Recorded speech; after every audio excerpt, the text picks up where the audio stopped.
bandiraɓe sehilaɓe heɗotoɓe radio Jowol Sare jaam hiire mon garti hannde oɗo ñalawma dimanche hawri ko 17 lewru décembre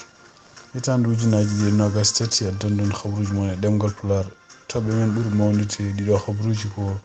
tonto États-Unis puɗɗorɗon ɗum noon ko tonto Maison Blanche ono wayno hakkude démocrate en e républicain ji ko fate kaldigal balle patuɗe Ukraine ala to heeɓi taw ɗum noon waɗi caɗele hawnaki wonen mbiyata ko ɗo e janvier toon to ha hannde to suudu représentant ji hono kanko républicain biyete Bob Good ene jeyaɗo toon to Virginia ene wayno fuɗɗima dañde caɗele caggal De Santos wona président au lieu de Donald Trump. Habruji men international ma nawten toon to Israël ko ɓuri heewde habruji ene wayno ko hannde ko wiyete communauté international nana continue a hollide yidde muɗum wono ko wiyeteno cessez-le-feu walla har nde darto noon ƴeewen hono kanko Benjamin Netanyahu holko woni sababu mo o tiiɗi hoore ha États-Unis o jaɓanani heɗade ɗum e ɗum noon kadi caggal hoore makko nde sali heɗanade hay France caggal de ministre des affaires étrangères yeehi toon. Habruji men international ma nawen toon to Espagne e ɗum noon ko won waɗboniyankoɓe groupe men mawɗo nangaɗo walla jiitaɗo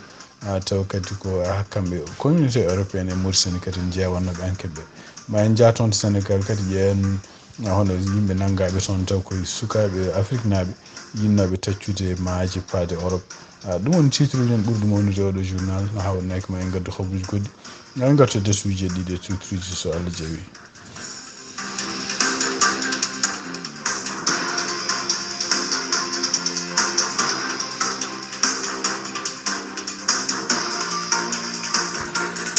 bandiraɓe sehilaɓe heɗotoɓe radio Jowol Sare jaam hiire mon mbiɗen ni hannde ko dimanche hawri ko 17 lewru décembre hitande ujunaji 2023 toon to Maison Blanche ɓe ɗamini hawnaki kamɓe sénateur uji ɗum noon ko républicain e démocrate en maɓe continue kadi wawde haaldude pour beele ɓe nandira ko fate balle surtout patuɗe toon to Ukraine e kadi balle walla kalisaji ɗi ganduɗa ene poti hutorede pour ko fate frontiére uji hakkude États-Unis e leyɗele takkiɗe ɗum noon wayni ko républicain ji ɓuuri hen hewde ɗaminaki wonde ko ngal ɗon kaldigal ma wod ko jibini e surtout e konngol makko kanko Lindsey Graham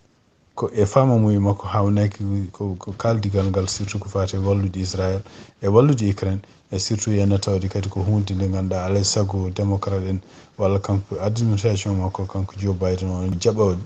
wadde kalis kewɗo ko fate frontiére uji eyyi ɗum ɗon tawde jamdiraka o sikkani ɗum ɗon sene wawa wawde continude ha kaldigal ngal ne wawa continude yarude yeeso ha ɗo ha hitande maayo ɗum noon o wi wonde ko ene wayno ko kamɓe foof haaldoɓe toon ɓe koɓe kalliɓe ɓe donki yaade hay nokku goto ɓe donki jaɓodirde e hay quoi que ce soit kono e tugnade konngol gumingol toon kadi en mbi wonde ko hono kanko Chuck Schumer gardiɗo suudu Sénat o wi ha hannde ne wayno ko maw continue addude bill facture ɗum noon toon to suudu Sénat o henno ɗum noon ko caggal nde kamɓe démocrate e républicain ji nandiri hono kanko biyeteɗo Christian cinéma ɗum noon ko indépendante ko noon ko démocrate jeanoɗo toon to Arizona e kanko kadi biyeteɗo Chris Murphy ko démocrate kañumen koye men mbi wonde kone ɗamini kaldigal ngal ma yaw yeeso e ɗum noon siftinde on tan ko kamɓe républicain ji ene wayno ɓe mbi ko wonde ko kala ko woni Ukraine kala ko woni men ha Israël tawde hono kanko président Joe Biden waddata ɗeɗo balle patuɗe ɗeɗo leyɗele ɗiɗi ko gueɗe ɗe ganduɗa henna patuɗe ene frontiére ɓe mbi ɓe jaɓata ɗum ene wayno ko kamɓe ɓe jiiɗi ko kala ko woni frontiére uji ɗi kanko président Joe Biden tawde ko faute makko no ɓe mbiri sibabu nde udditi laabi udditi frontiére uji ɓe naati alay saago ko kalis kewɗo waɗe toon beele ɗiɗo frontiére ji gudde ɗum noon noɓe jiiri koɓe mbi wonde ko beele ko kanko ancien président Donald Trump gueɗe ɗe waɗatno ko fate no politique ko fate hadde yimɓe nadde leydi ndi beele ɗum ɗon continue ko kanko président Joe Biden so tawi kamɓe démocrate e républicain ji ɓe nannodidirani hawnaki alay saago hutoro kalis kewɗo no wutata ɗum koye dépense walla budget mo ganduɗa militaire uji jogui ɗum ko mbiyata militaire uji jogui kutorto ɗum mbiyata ko pour parde kala nde noddani ɗumen ɗum noon kanko mo jogui doole walla mo jogui lawol hutorade oɗon kalis so tawi nannodiral waɗani ko addi hitande ene maaya to suudu représentant ji hono kanko républicain namaɗo ko sakkiti ko henna yo ardu ko caucus mbiyata taw ko kanko kadi toppiti kala ko fate kaldigal no kaalisaji perorte no kaali no facture aji mbaɗirte ɗum noon kadi ene wayni ko kanko hoore makko kadi ko neɗɗo mo weldani Mike Johnson o jeeya toon ko toon to Virginia e nder konngudi jaltude toon kanko hoore makko jogii caɗeele oɗo sahaa ene wayno o yaltinini konngol o wi wonde ko kanko suɓi ko hono Ron DeSantis yo ardu yo won candidat mo républicain ƴeftata e kono ɓe ngannduɗaa ene taw ko supportude Trump mettini heen en jeeya e ɓeen yimɓe kanko oɗo ene Bob Good taw ko yimɓe ɓe ngannduɗaa mbiyata ɗum faray ɗum noon ko yimɓe seɓɓitiiɓe no feewi kadi ɓe njiɗa kala ko fate jokkondirde ni hay démocrate en ɓeeɗon tawde ko ɓuri heewde ɓeeɗon ko yimɓe supportude Trump hawnaki ɗum no wawi addandemo caɗeele ko caggal muɗum noon kanko hoore makko sanji o wi wonde ko waɗimo subade de Ron DeSantis par ce que ɓe jiiɗi ko kamɓe républicain ji so tawi ɓe ƴeewa candidat jogorɗo wonde koni men mandaji ɗiɗi ɗum noon ko Ron DeSantis tan wawata wadde ɗum o wi noon so tawi noon wonti wonde ka républicain cuɓi ko hono kanko Donald Trump yo won candidat ujunnaji 2024 kanko mawo support Donald Trump. Kabaruji e ɗemngal Pulaar e radio Jawol Saare. Kabaruji men international puɗɗoɗen ko toon to Israel e tungnaade kadi kabaruji gummiɗi toon to Rome hono kanko Pope Jean Francis en woni o ƴefti konngol ɗum noon ko jaabade caggal nde rewɓe ɗiɗo pella toon to église gonɗo toon to Jérusalem église mo mbiyata patriarche ardi ɗum ɗum noon ɓeɗon rewɓe fellaɓe ɓe e kadi rewɓe yimɓe heewɓe kadi gañama toon kanko no wi wonde ko Papa wi womo heɓa ñande fof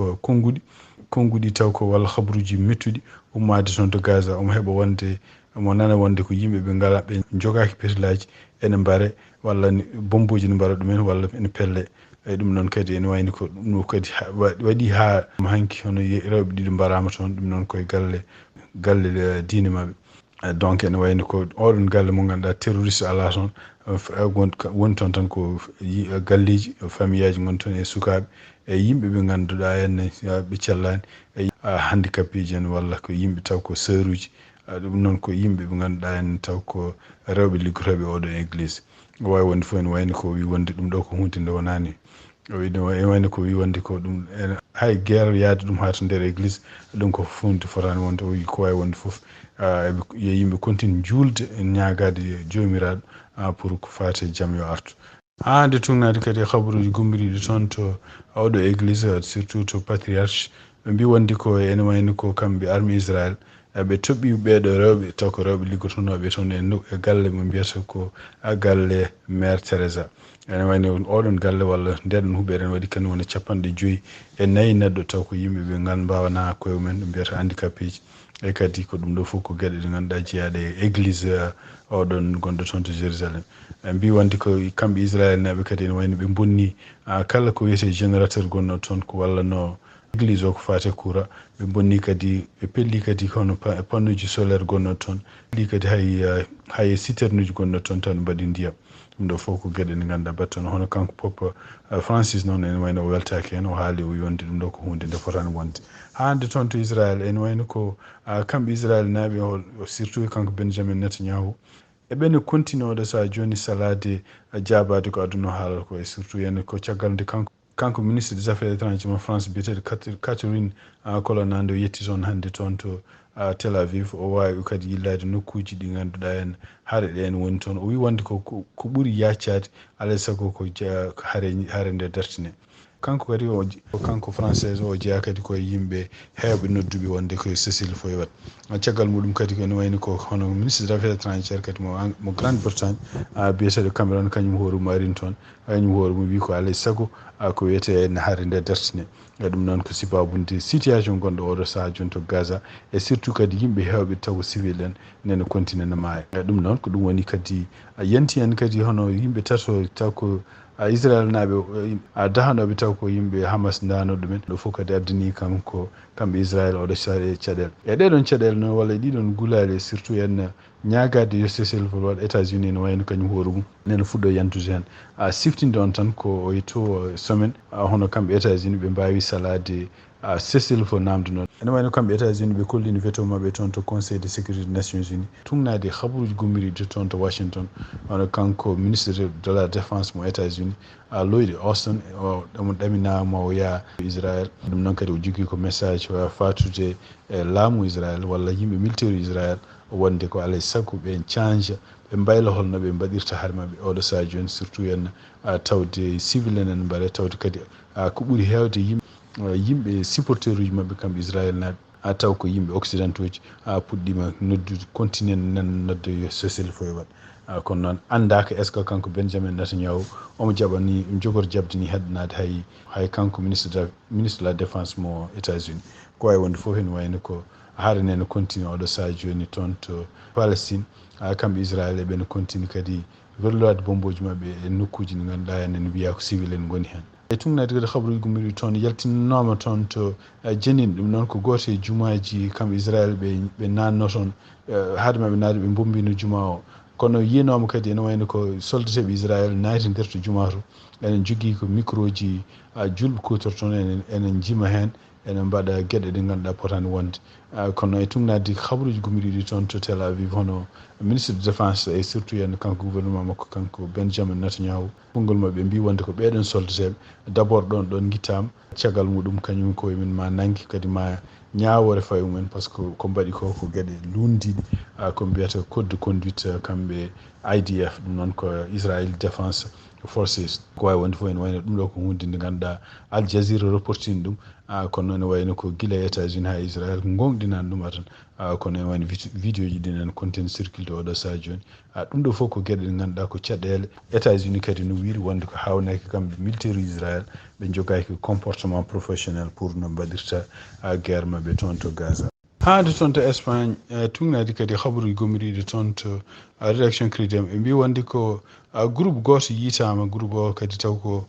min ganduɗa kamɓe Espagne ene wonde leyɗele sappo e ɗiɗi taw Mauritanie jeeya hen ko kañumen nden pour mbaɗi oɗo enquête ene wayno koɓe jiiti yimɓe hewɓe ene wayno yimɓe joyi naggama hen ɓeɗon yimɓe fof kadi ko jeeyaɓe ko groupe wiyete Daesh ɗum noon ko wat boniyankoɓe ɓe ƴewanno kadi ko wadde bonandeji e surtout e nokkuji Europe ɗiɗon nokkuji ɗe ɓe jogorno wadde bonandeji mabɓe ko province uji to wiyete Valence to wiyete Alcante e to wiyete Guppi Zoga ɗum ɗo fof ko guure nokkuji gonɗi toon to Espagne yimɓe liggotoɓe ɓeɗo fof pour wallude Daesh mbawidira ndinde déjà ene kalisaji taw ko mbaɗata ndendinde ɗiɗon kalisaji ko par ko agence uji neldoji kalis taw ko monnaie ɗum ko mbiyata échange ɗum ɗoji international e walla kadi taw ko mbiyata kalis biyeteɗo crypto ɗum noon ko kalis digital ɓe wawi yiyede hen ken wona temedde ɗiɗi ujunere euro ɗum fof ko hunde taw ko crypto ji mbawi yitede hen fuɗɗinoma kamɓe koye men wadde planche pour wadde bonandeji mawɗi ɗum noon ko toon to Europe kono ene wayno ko sibabude ballodiral ɗeɗo leyɗele sappo ɗiɗi yentude Espagne ɗiɗon bonandeji ko wayno jiitama ko wawi wonde fof ene wayno ɗum ɗo kadi ko habaru gumiriɗo toon to Crédit kittorɗeɗen habaruji men ko toon to Sénégal e tugnade kadi e journal biyeteɗo Le Figaro hono kamɓe gendarmerie Sénégal ɓe mbawi nanggude yimɓe hewɓe ma kene ɓaɗo temedere neɗɗo taw ɓeɗon yimɓe fof ko yimɓe ɓe ganduɗa hen joguinoɓe anniya jolde laaɗi ɗum noon ko diwan Thiès ɓeɗo fof ko yimɓe ko africain ji ɗum ko ɓuuri hen hewde ko yimɓe jeeyaɓe Mali won hen Mauritanie ko wawi wonde fof ene wayno ko ɓe nanggama kamɓe fof oɗo saha joni e kadi ɓene continue e nder hiisa mabɓe jaltuɓe mbi wonde ko capanɗe jeetati e tato neɗɗo ɓe fof ko malinaɓe ene waɗi yimɓe jeeɗiɗo ko gambinaɓe ene waɗi Mauritanaɓe tato ene waɗi hen kadi yimɓe jeeyaɓe leyɗele goɗɗe takkiɗe leydi Sénégal bandiraɓe sehlaɓe heɗotoɓe radio Jowol Sare ko ɗi habaruji min jogon noon hannde oɗo ñalawma dimanche hawri ko sappo e jeeɗiɗi lewru décembre hitande ujunnaji ɗi nogas tati yen mbaali jaam ha janggo kadi altine so Allah jaaɓi on jarama.